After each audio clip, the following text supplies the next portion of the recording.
Aminu lafiya ko sallama babu da su umma na dan kai haka ba. Yawwa. Su umma ba sana ke kaɗai ce a cikin gidan? Har su ummi sun yi makaranta. Na ji daɗi wallahi. Dama wallahi takakka na kawo miki. Takakka kuma lafiya? To gare ki ji. Ke yanzu a ce ina soyayya da ke amma ki je kina soyayya da abokina. Ke baki san irin soyayya da nake maki ba. To bari ki ji. Wallahi zan iya kashe kaina saboda ke. Kashe kai kuma Aminu? Yanzu za ka iya kashe kanka saboda ni? Wallahi zan iya kashe kaina saboda ke. Shin wai ke baki san irin san da nake maki bane ba? To bari ki ji. Kin ga tafiya ta.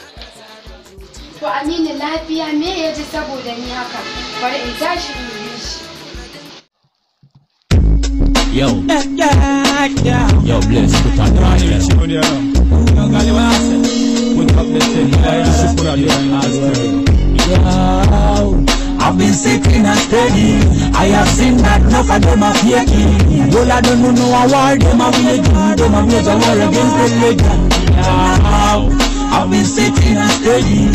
I have seen that enough of them are faking. Well, I don't know a war, them are waging. Them are waging war against. Da gaske kashe kanka za kai? Aminu, dama da gaske kashe kanka za kai a kaina, ashe kana so na? Wallahi ƙarya yake Amina ba so na kike ba dan haka kashe kaina kawai zan in huta wallahi. Tunda dan san kake ka kashe kanka kawai in taya ka duko. Ba mutuwa kake so wallahi na wasa bari. Kai.